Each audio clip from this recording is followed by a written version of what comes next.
Una pregunta muy común. Juan 14:5. Le dijo Tomás: Señor, no sabemos a dónde vas. ¿Cómo pues podemos saber el camino?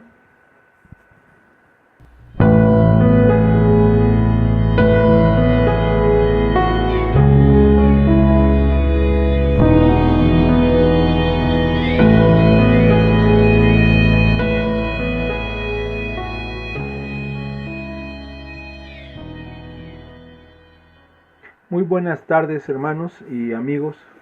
Gracias a Dios por permitirnos nuevamente meditar en su palabra. Hoy es lunes 9 de noviembre del 2020 y damos gracias a Dios por este tiempo. Vamos a orar, les invito a que oremos juntos. Nuestro Dios y buen Padre, te damos gracias en todo tiempo por tus misericordias y por tu palabra. Te rogamos, Señor, que bendigas tu palabra en nuestros corazones, que nos ayudes, Señor, a usar nuestra mente y nuestro corazón, que apreciando tu palabra, Señor, y atesorándola en nuestros corazones, nos ocupemos en poner por obra, Señor, tu palabra, tu enseñanza. Te rogamos tu ayuda para esto, Señor, en el nombre de Jesús. Amén. Bien, pues esta es una petición muy común. Respecto al personaje de Tomás, el apóstol, muy seguramente muchos creyentes podrían no identificarse de una manera positiva, aunque en realidad Tomás es uno de los apóstoles con los que podríamos identificarnos más comúnmente que con aquellos apóstoles que tenían mayores fortalezas. A causa de la incredulidad, a causa de esta actitud, ¿verdad? Que a veces mostraba con debilidad y pecaminosidad, por ejemplo, como lo leemos en Juan, en su capítulo 11, versículo 16, donde es Tomás quien dice ahí en el versículo 16, dijo entonces Tomás, llamado Dídimo, a sus condiscípulos: vamos también nosotros, para que muramos con él. Por un lado, ¿verdad?, vemos esta actitud de él, débil, pecaminosa, de incredulidad, por un lado, pero por otro lado sí podemos también entender que el hecho de que él fuese y siguiese al Señor Jesucristo, pues revela también su devoción al Maestro, ¿verdad? Entonces, de este personaje, Tomás, hay muchas cosas que son interesantes. Él es el que hace esta pregunta que es muy común en nuestros corazones. ¿Cómo pues podemos saber el camino? Esta pregunta es muy común, hermanos, desde el contexto que la leemos aquí en Juan, en su capítulo 14, versículo 5.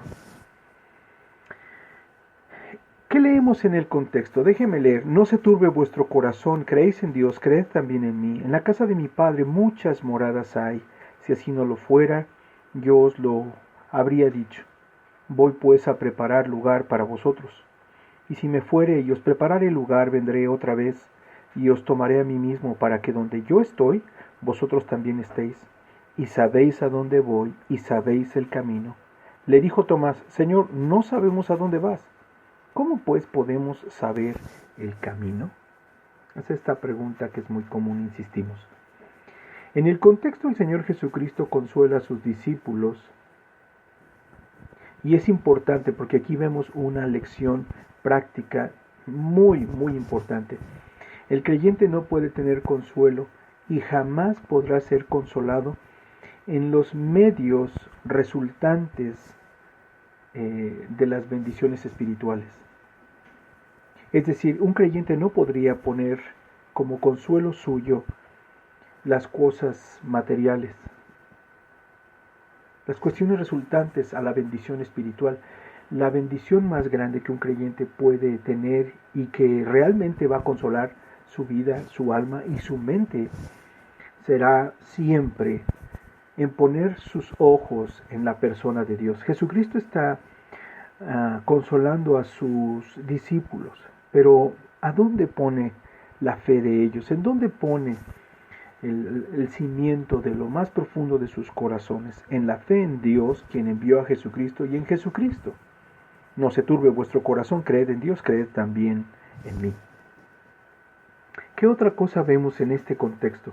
El Señor coloca la fe de ellos en alto.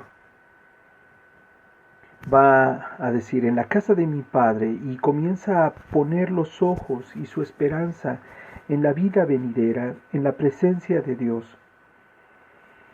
Comienza a elevar sus mentes y sus corazones y a notar, o a que comencemos a notar, o en el caso de sus discípulos, a que comiencen a percibir cómo su consuelo se va materializando en este tiempo presente por medio de la fe, poniendo nuestra esperanza y nuestra vida en virtud de la vida venidera. Este argumento, esta enseñanza de Jesucristo ha sido un argumento recurrente, y es un argumento recurrente en las epístolas de los apóstoles y de los hermanos que fueron tomados por Dios, inspirados por el Espíritu Santo para escribir. Es un argumento constante que nuestra vida debe ser vivida en la perspectiva de la vida venidera, del juicio venidero, de la segunda venida de Cristo. Pero el propósito es que nuestra fe esté elevada en lo alto y no se nutra de las cosas terrenales. Porque entonces no sería una fe bendita, una fe salvadora. No, eso no es una forma de nutrir nuestra fe, todo lo contrario. Eso trae a nuestra fe a estar debilitada. Cuando nuestros ojos están puestos en las cosas temporales y nuestros ojos están puestos en las circunstancias tangibles de la vida. Lo tercero que vemos en este contexto es que la promesa es, y esto es algo maravilloso, la promesa de Jesucristo es que Él va a la presencia de Dios donde hay moradas, donde hay habitación. Y dice que va a preparar, dice, si me fuere y os preparare el lugar, vendré otra vez y os tomaré a mí mismo, para que donde yo estoy, vosotros también estéis. Sabemos que entonces en la casa de mi Padre, dice, ¿no? Nos dice el Señor Jesucristo, en la casa de mi Padre muchas moradas hay. Si así no lo fuera, yo os lo hubiera dicho. Voy pues a preparar lugar para vosotros. Y esto es la promesa maravillosa. Es el habitar en su presencia, por un lado, una razón suficiente de gozo, de gracia y de aliento para nuestros corazones.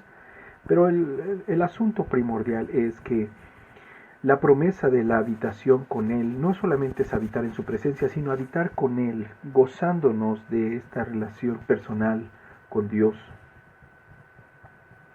Eso es lo que el Señor Jesucristo ha dicho de manera anticipada. Entonces, ante estas palabras, Tomás le dice esto: Señor, no sabemos a dónde vas. ¿Cómo pues podemos saber el camino? Nosotros tenemos estas preguntas. La pregunta de Tomás es legítima. Está sustentada en el argumento de no sabemos el destino. ¿Cómo podríamos saber el camino?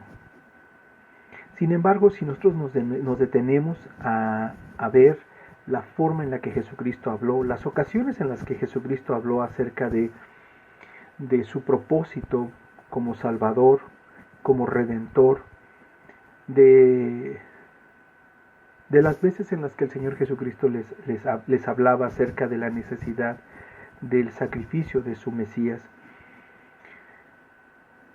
Por un lado, esta declaración, no sabemos a dónde vas, denota, por un lado, amnesia, porque el Señor Jesucristo ya había en ocasiones anteriores mencionado algunas cosas. Es cierto que el Espíritu de Dios revelaría completamente todas estas palabras que el Señor Jesucristo había de antemano declarado a sus discípulos, pero en un sentido había cierta amnesia, porque Jesucristo manifestaba en todo tiempo ser la única esperanza.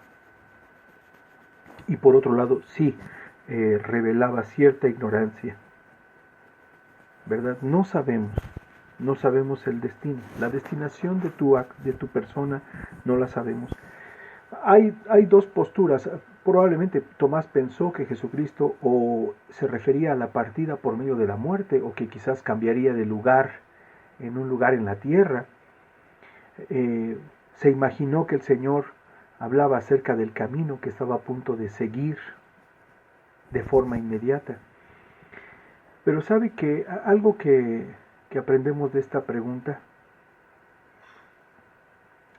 es que, cierto, el elemento de verdad con el que Tomás se refiere a esta necesidad de conocer el destino y el camino, es una necesidad que nosotros tenemos. Tenemos esta pregunta, es muy común en nuestros días y es muy común en nuestro andar. ¿Cuál es nuestra pregunta? Primero, no sabemos qué será de las cosas que vivimos por delante. No sabemos nada, ni siquiera de lo que sucederá en un tiempo por más corto que podamos pensar. No sabemos nada. Y entonces también podríamos ignorar el camino. Ante esta situación nos volvemos al contexto. El Señor Jesucristo de antemano consuela nuestra incertidumbre, nuestro corazón lleno de incertidumbre y dudas, nuestro corazón frágil, a veces como el de Tomás, decíamos, débil y con ciertos aspectos pecaminosos, pero leal al Señor. Tenemos que pensar en esto. La respuesta que el Señor Jesucristo da es poner los ojos del creyente en la persona de Dios, en sus atributos, en su naturaleza. No debemos aspirar a poner nuestros ojos en una razón menor, pero sobre todas las cosas no podemos dejar de poner nuestros ojos en una persona diferente que no sea Dios. El Señor Jesucristo es lo que decía. Es la manera en la que Él consolaba a sus discípulos. Tras esta declaración de Tomás, aun cuando era legítima esta necesidad, pues no sabía el destino y el camino, la destinación de Jesucristo y el camino que tomar. La respuesta que conocemos todos es gloriosa en el versículo 6. Cristo mismo se dice de sí que es el camino, la verdad y la vida. No es un camino en el que Él te manda andar, Él es el camino, Él es la verdad de forma absoluta, sin ambigüedades. Él es la verdad y Él es la vida, el mejor revelador del Padre. El camino de gracia es Jesucristo.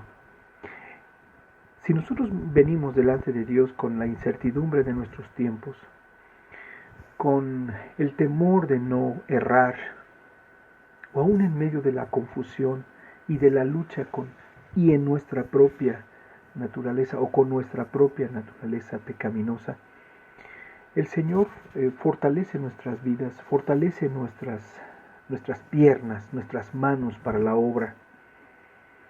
Volvamos nuestros ojos a la fuente de toda gracia y de consuelo en la persona de Dios y en su Hijo Jesucristo.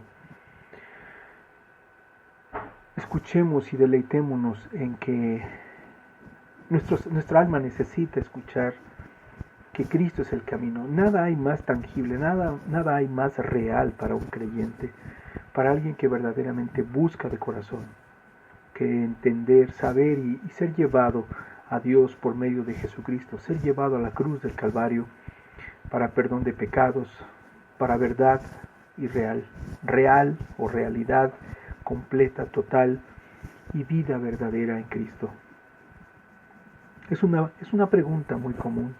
Usted y yo estamos preguntando esto todo el tiempo porque no sabemos lo que sucederá a continuación, pero la manera en la que podemos ser consolados y afirmados poniendo nuestros ojos en Dios, en su Hijo Jesucristo. ¿Oramos? Bendito Señor, gracias te damos por tu palabra. Gracias Señor porque aún las preguntas más comunes reciben respuestas tuyas tan preciosas y tan gloriosas. Bendice tu palabra en nuestros corazones y que nuestra confianza nuevamente se torne a ti y nuestra vida se funde en tu Hijo Jesucristo. Te lo rogamos en el nombre de Jesús. Amén.